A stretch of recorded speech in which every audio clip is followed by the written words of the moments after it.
friends. This is Life Coach Rich coming to you with another basketball video. What's the main key for a player in achieving their potential? There's two things: desire and practice. So desire. So they have to have the proper mindset to push themselves to get better. Okay, they're not, if they just have a recreational interest in a sport, they're not really going to put in much time and not much effort to practice and get better. If they have a more competitive mindset about basketball or whatever sport that it is, then they're going to push themselves to try to get better, and that's great. They could start achieving some of their potential. But I've seen a lot of, I've coached all the way from 10-year-old all the way through varsity, and I've seen people go through our program, um, different ages and stuff, and they had a lot of potential. They were interested in a lot of other things too, and so basketball was just something that they did. It wasn't something that they wanted to put a lot of time into, and so they didn't reach their potential, and that's okay. That was their choice. I wish that certain people would have pushed themselves more and they could have achieved more on the court, but for whatever reason, they probably didn't have the desire to get better. And then if you don't have the desire, that feeds right into the next thing, is practice. If you don't have the desire, you won't put in the work that it takes to practice to get better. Basketball, and there's other sports as well, but basketball specifically is a skilled sport. There's things that you have to practice and get better at. How do you dribble that ball? How do you handle the ball? How do you protect it when you're dribbling? How do you protect it while you're driving? What's the proper form for shooting so that you can have achievable, repeatable shots, and that increases your shooting percentage?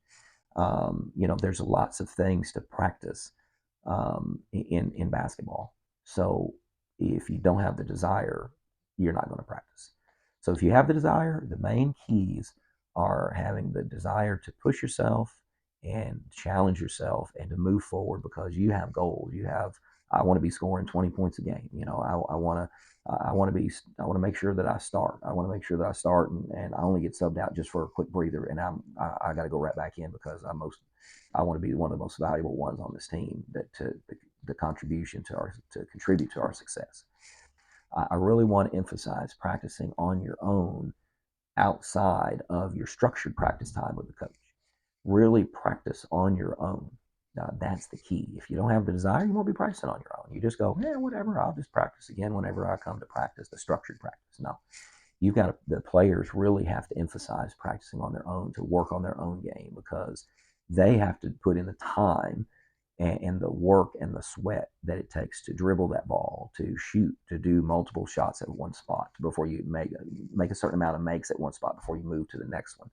Practice shooting from the dribble. So you're dribbling to a spot, both elbows, dribble to the spot, shoot, make 10 shots, and then, go over here, dribble from the 3-point line to the next elbow, shoot it, go back, dribble, shoot it. And so you're making a certain amount of makes, and you've got to repeat and repeat and repeat. That's the key. That's the key to improving, and specifically practicing on your own. If you have major things to improve on, you have to correct those major things to improve on in the off season. You can correct a little bit of stuff during the season, but mostly it's in the off season.